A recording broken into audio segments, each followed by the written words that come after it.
So you won't believe it. Since Hayden stole my MetaQuest headset, he's been playing like Gorilla Tag and Mm-hmm. all these other games with random children of the universe. Oh my God. And By the way, he, this is her son, if my for you guys son, that don't know. my 7-year-old autistic son, he is trash talking people. Oh no. Oh, but it's the like most pure trash talk you'll ever hear because he's like, "You want some of this? You want some of this? I'm a pro. I'm a pro. You a newbie. Suck it." Oh my God. Coming from a small child, I love this for you. And I'm just like, where did he hear this? Because like, I mean, John's competitive, my husband's competitive, but like, I don't say suck it. But now you will. But now I will. It's in my vernacular. Perfect.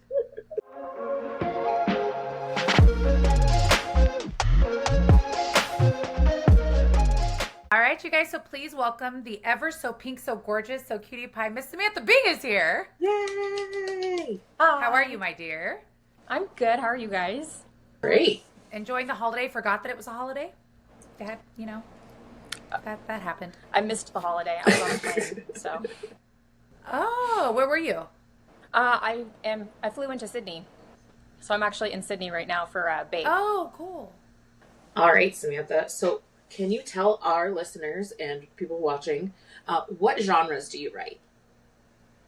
I mostly write dark romance, but I started writing sports romance last year as well, and next year my next few projects are going to go back to mostly dark romance though.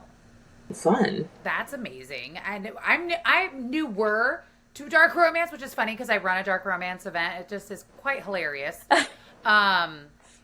But but I came off fantasy. So when I jumped into dark romance, it was because of Jenn, and I asked her, okay, so I need to really get into dark romance. What's like a gateway drug book into dark romance that will like lead me into it?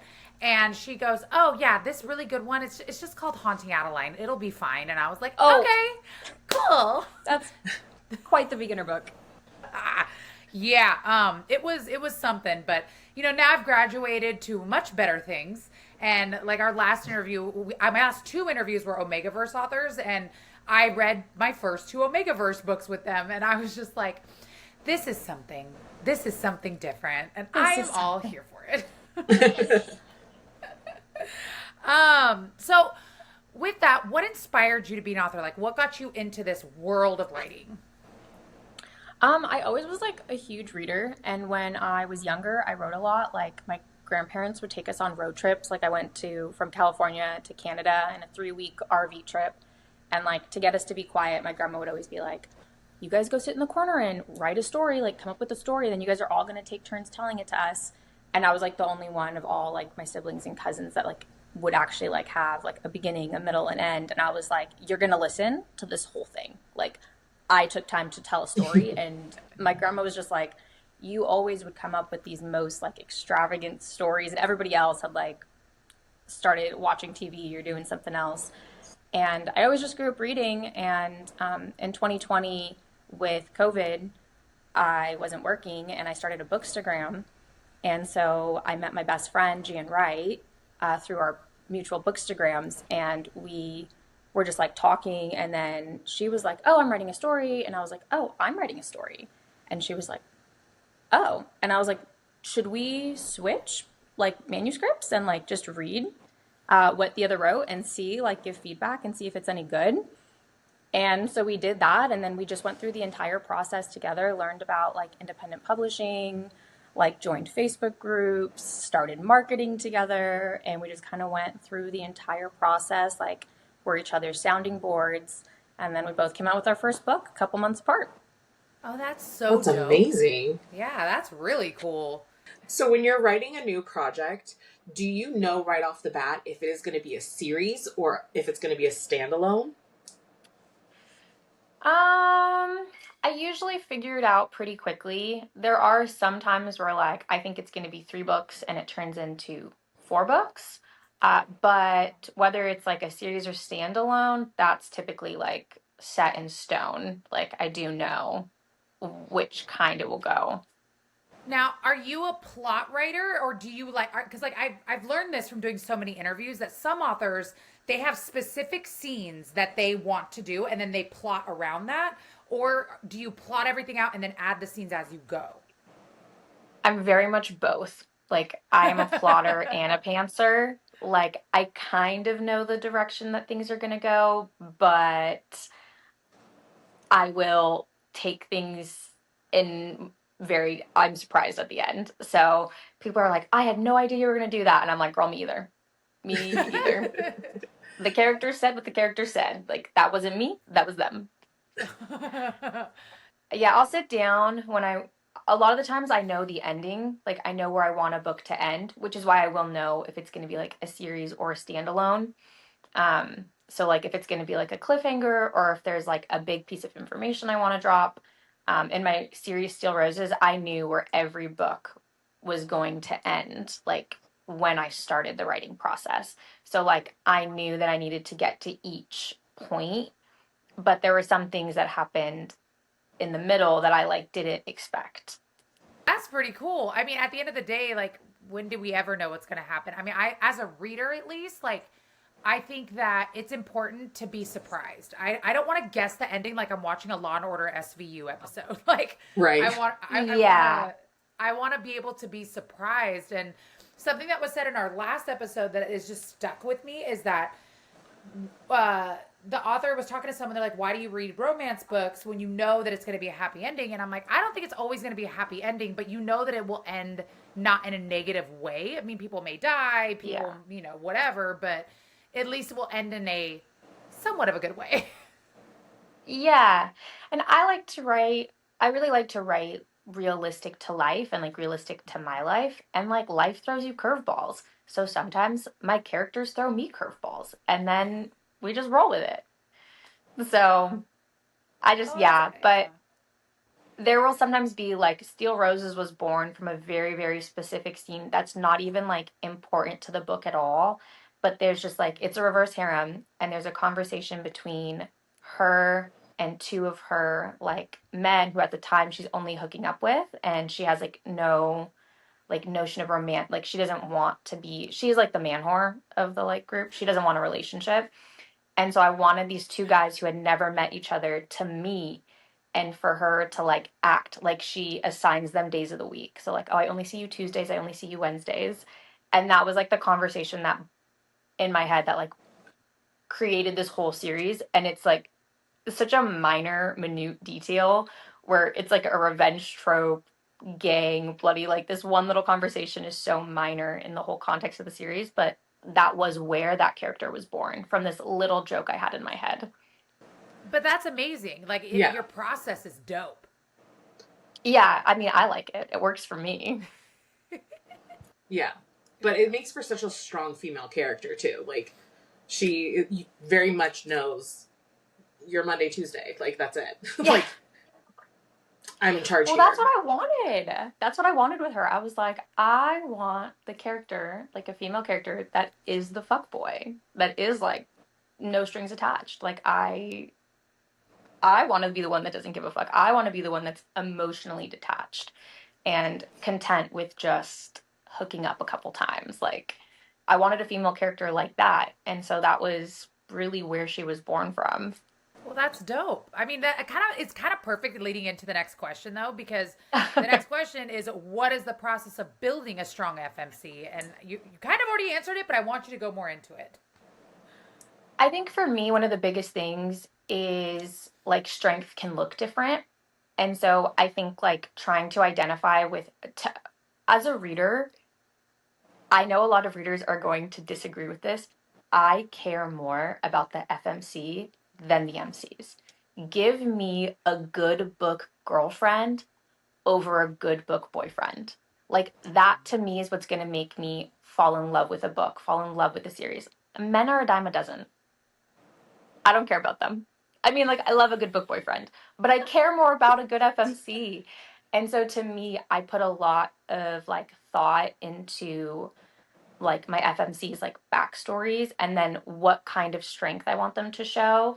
Like, Scar, my like FMC in Steel Roses, she's very incredibly resilient, but she is strong in a way that you think of somebody who's strong. She's badass. She's good with guns. She's good with knives. She's physically an assassin, and she can take out and is crazier than any of her men. She is the psycho. Like, she makes her men look like golden retrievers.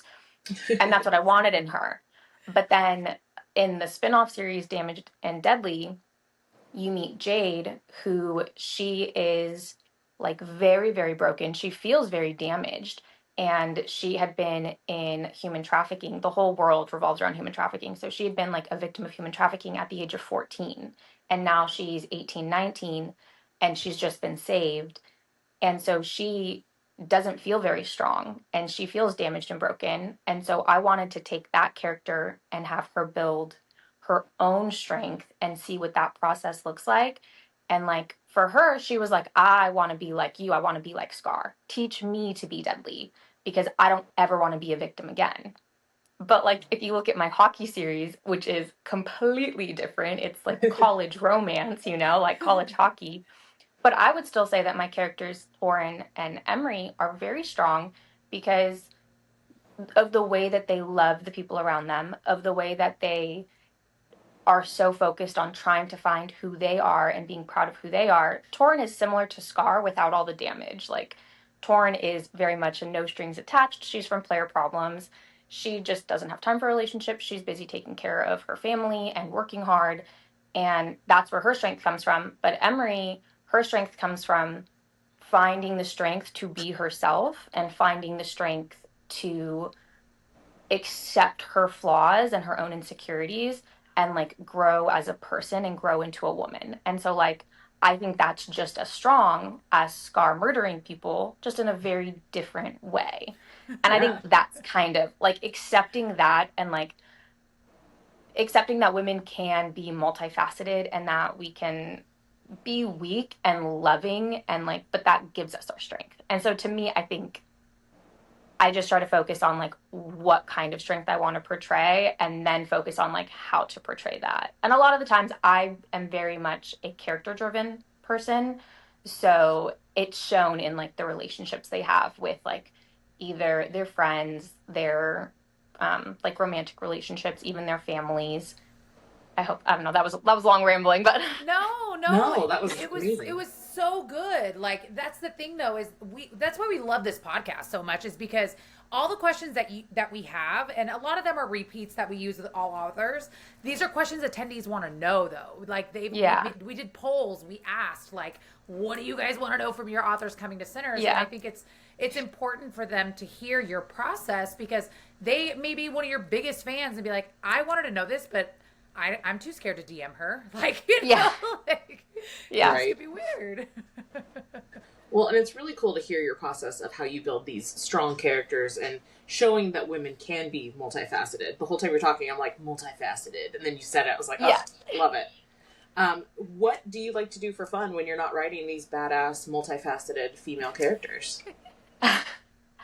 Honestly, I read and I write and I work, and that's pretty much my whole life. I work as an esthetician, and so I do that part-time. I work 3 days a week. And then I have a 9-year-old. So he's a little athlete, let me tell you. He is baseball, basketball, and soccer. And we are constantly sports. So if I am not reading or writing or at work, I am probably at a baseball practice or a soccer practice or a basketball game. And I am that mom that like we're waiting for the day for me to get kicked out of a game, because I'm like the mom that like, especially in soccer, if some kid is pushing my kid and the ref isn't calling it, I'm like, don't let him push you around. If the ref's not going to call it, throw an elbow back. Yeah. Everyone's looking at me like, girl, you can get kicked off this field. And I'm like, am I wrong now? Accurate. So yeah, that's pretty much my life. And that was one of the reasons I kind of started writing sports romance, because I'm just around it so much. And it's like, I know so much more about baseball and basketball and soccer than I ever thought I needed to in my life. So now I'm like, well, now I have story ideas. Well, and I think that's great. Like, you know, we like to put our, I mean, this is a great example. Like, you are an esthetician, we do hair. I mean, who would have thought that our worlds would collide in a way where, like, I found it in a very awkward way. You found it in more of a natural way. Allison became my tag along, and I was like, bitch, you're coming with me, you know? And, like, we all find our niches in our own ways. And I love that you incorporate, you know, your daily life into your books. I feel like that does make you more relatable, it's especially to some readers. You know, I'm not a mom, Yeah. love moms. I'm the cool aunt of 14 nieces and nephews, and I'm fine with it. Like, You're like, I good. can do that. I can do that. Um, okay, cool. So, so because you know you write a lot of different series and standalones, and you have a lot of different varieties, sports romance, dark romance, all that good stuff. If you could have given yourself a piece of advice when you first started doing everything you've done now, what would that piece of advice be? It's so funny because as a mom, you get asked the same question about like, what advice would you give to new moms? And my advice is the same for writing and for being a new mom. And it's just like, listen to what everybody says, but then go with what feels right to you. Because what my process looks like isn't going to be what your process looks like. Like, even my best friend, Jan, right? We went through the whole thing together, and our processes look very, very different. And she thinks I'm psychotic for the way that I write, but it works for me. So when you're starting out as an author, I think the biggest thing is focus on the writing. Just write. Don't make a social media profile. Don't tell everybody. Like, don't try to market it when you don't have a book yet because you're just going to stress yourself out. You don't know how long it's going to take you to write a book. So, first, just write. Get words on a piece of paper. You can't edit a blank page. So, even if you're writing and you're like, this is trash, just write because you can always come back. And some people will say to write your entire first draft and to never reread it and to write the whole thing. And then once you're done, go back. I, that is baffling to me. I am somebody who writes and then every day I go back and I reread what I wrote the day before. And I edit. So I edit as I write. So by the time I finish a book, I have edited the first chapter 50 times. And it is exactly what I want it to be. Like, but that's not going to work for everybody. Some people do need to get the whole thing out and then go back to the beginning and edit. So, like, just figure out what your process looks like. It doesn't have to look like anybody else's. Write, go from there. If you feel stuck, go back and reread. If you want to edit, then do it. And then once you have that first book done, then worry about the marketing, then worry about publishing. But if you try to take on everything at once, you just get so overwhelmed and it's so easy to get burnt out in this industry. So, like, just be kind to yourself. Focus on the writing, focus on doing it your way, and then everything else will follow. I mean, that's great. That's great advice. Like, Yeah. we ask this question a lot. I mean, Allison can contest. We get very different answers. Such Yes. different answers. Yeah, and it's just like there's no wrong answer. Like, there's No. no wrong way to write. There's no wrong way to be creative. And I think a lot of people forget that writing is art. It's art. Yeah. And so 1000%. you can't sit here and tell a painter, like, you got to do it this way. Like, no, like, don't stifle your creativity. Do it the way that makes sense to you, the way that inspires you. So that would be my advice. Just do it your way and then worry about everything else later. I love that. That's great. So you kind of touched on it a little bit with writing with a co-author and how you both have different writing processes, but what does the co-writing process look for you? Is it like chapter, you know? I think because Gabby and I had such a close relationship, and like our first few books, we very much wrote together, even though like that was her book and this was my book. We worked so closely that when we were like, hey, let's do this together, it was almost seamless. And so for us, the way that we did it is we talked about the concept first. And then I was like, I'm going to hop on and write. And then I wrote the prologue and half of the first chapter and I sent it to her. And then she hopped on and we agreed early on we would not delete anything the other person wrote but we could add to it. And so she Ooh. would change the color of the font. So if I wrote in black, she would write in blue. And if she wanted to add a sentence to clarify or add details or whatever, she would write it in blue. And then she would continue writing in blue. So then when I hopped on the doc, I could go and look and be like, okay, this is what she added. And then once I read it, I would change it all to black, and then I would write in purple. And then we just would go back and forth that way. And so our writing, you cannot tell who wrote which chapter. We don't even know. Sometimes people are like, oh my God, I love this line. Who wrote it? And I'm like, I don't know. Like, because we were so seamless in it, our writing styles blended very well. And then when we got to the editing process, we hopped on a FaceTime and we went line by line reading it together. And we were like, damn, we're so repetitive. We're like, okay, we get it. And so we're like, we have to delete this. We have to delete this. But there was, for us, it was like, okay, we're never going to delete each other's words unless we both agree that it's redundant or not needed, or this word needs to be fixed. And so, but that was how we wrote the whole book. We just went back and forth. Sometimes it would be like I would write a chapter and a half, and sometimes she would write 2 chapters in a row, and I would just go and add details. And then sometimes I wrote only 500 words for the day, and she would pop in and like, flesh that out. And so it made the process very seamless. Working with other authors, I have not worked with another author during a co-write. I actually am in the process of starting a new co-write with a new author, Ooh. which we haven't announced yet, so I can't speak too much on it. Okay. But I am very curious because she writes in past tense and I write in present tense. Oh. So like that's going to be like an adjustment. And I know she plots chapter by chapter.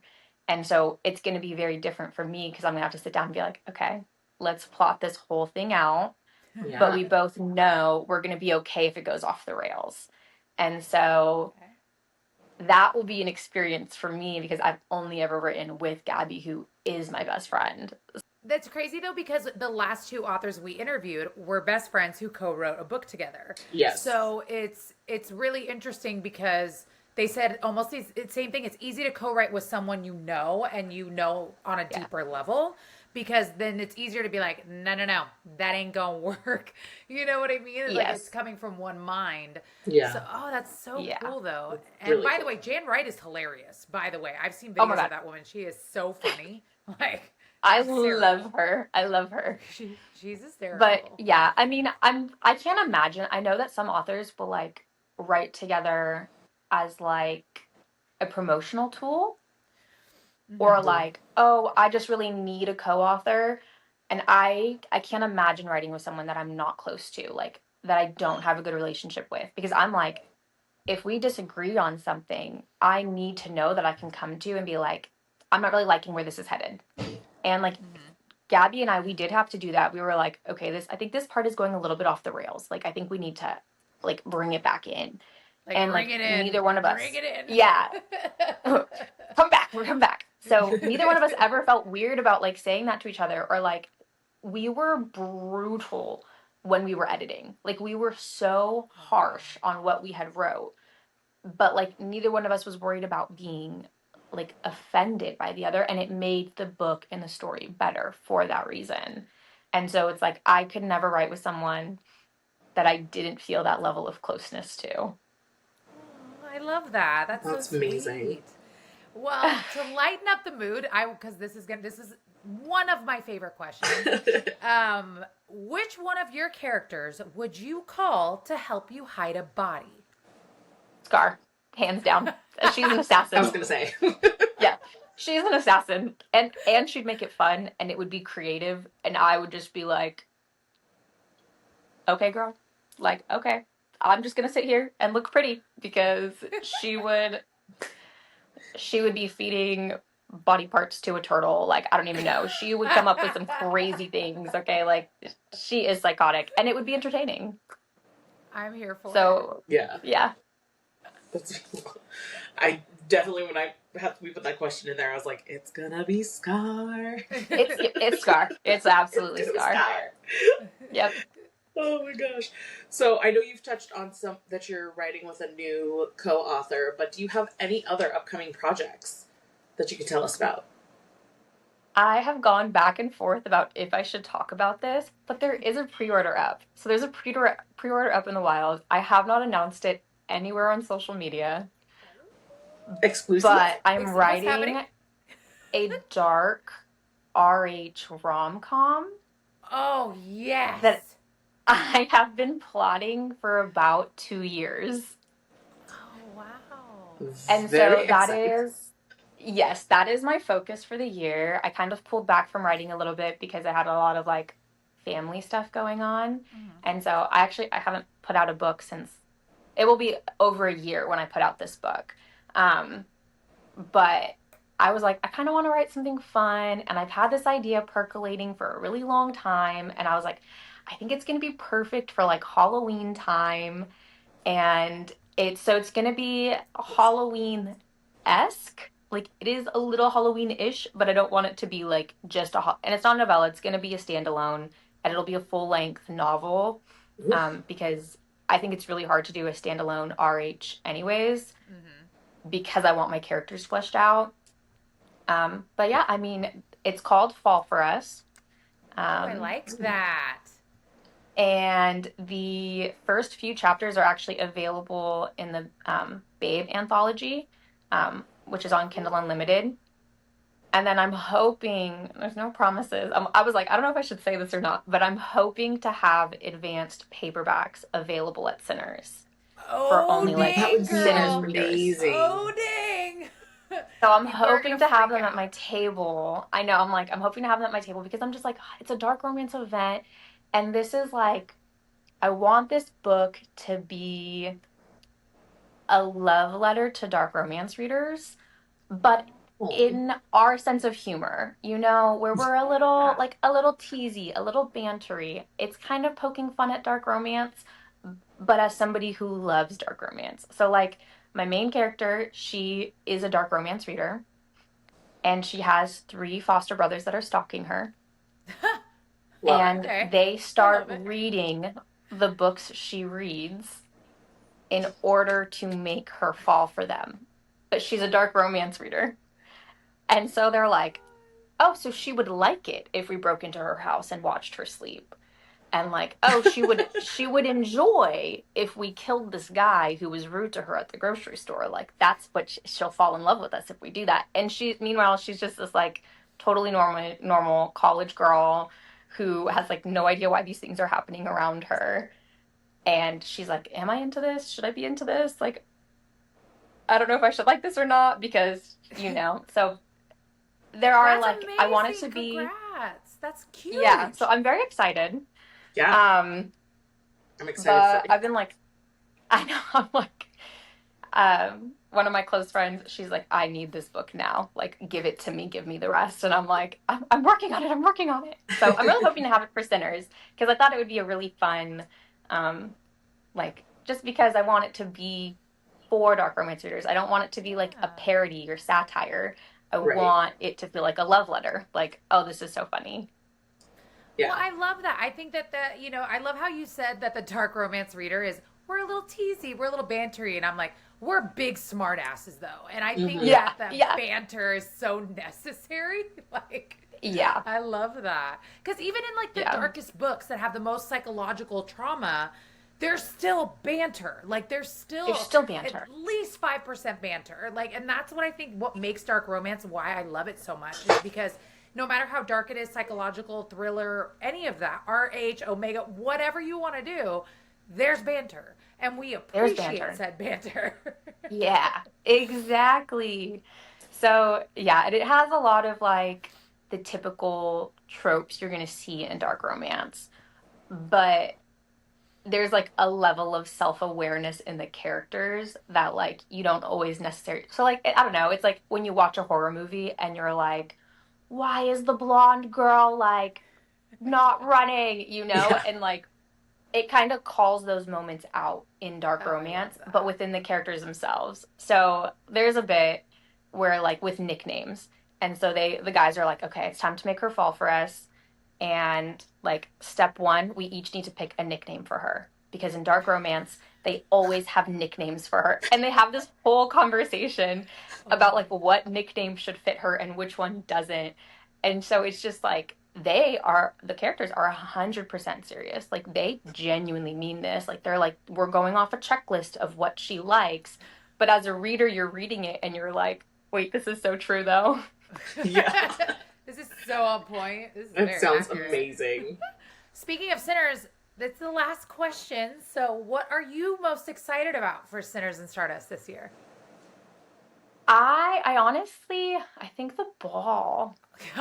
I'm like, I Yeah. want to dress up, and I'm like, it looked so fun last year, all the pictures and videos, and I'm really good friends with Caitlin Taylor, and she was telling me all about it, and I was like, "Ah, that sounds so fun." And I always feel like that's when I let my hair down and I meet people, and I'm always drinking a little bit, and I kind of get over a little bit of my like social anxiety, and I always find like that's when I make the most like friends and connections is at the like after parties and stuff. Oh, yeah. So I'm like, I'm very excited. I already have my dress picked out. I'm very excited. Yes. Allison and I just both I got my dress back in November because I got lucky on a Fashion Nova sale. But that dress was like $43 and sequins are popping off as I walk. So it will stay in Boston after the event. That's definitely happening. You're leaving a trail of glitter Exactly. Yeah, as you walk she's through gonna the leave a event. trail of glitter, and I'm gonna leave a trail of feathers. Yeah, because it's, but you know what? I will tell you this. I mean, the ball this year is, oh my God, like there's so many things that we have not announced yet because we love to do big surprises. Like no one knew up until the day of the event that we had entertainment. No one knew Yeah. exactly what we were doing. So everyone's expecting entertainment this year. I'm like, well, yeah, there's entertainment, but you just don't know what's coming. Like there's Yeah. We're not telling you yet. yeah, and this is no spoilers because Jen will fire me if I say anything, but I will say this. What is coming is bigger and better. And not better, but bigger than last year. And it is Oh, out of the box thinking. And when she told me, I literally pulled over to the side of the road and I just started screaming at her, like, how did you come up with this? She was like, the entertainment director and her were out drinking, have a good time, and they saw something and it just clicked in their brains and they're like, we're doing I that. love that. And so I was like, this is what I love though, is because our entertainment director is a dark romance reader. So Yep. she knows what we're looking for in the Yeah. elements of surprise. And this year, what's really cool is we have the whole mezzanine, and the party last year ended at 10. This year, it's going to be a little bit longer, and we're in the hotel everyone's staying at. So it's gonna. I can't wait for you to see it. That's my biggest I'm thing. so Is excited. new authors get to see it. Like I cannot wait. It's gonna be amazing. Oh, I'm so excited. And we're staying for a couple days longer. I'm going with Gabby Oh, and cool. we're staying for a couple Great. days longer. So I'm like, we're out all night. We're drinking. We don't have to worry about getting a plane the next day. Well, yeah, and you Exactly. guys should definitely go to the club where the ball was last year, which is the Royale. It's one of the biggest nightclubs in Boston. So it definitely, like, while you guys are there, check it out. It's a really cool spot because that's what we did when we went to Yeah. Boston to check out the Royale. We went on.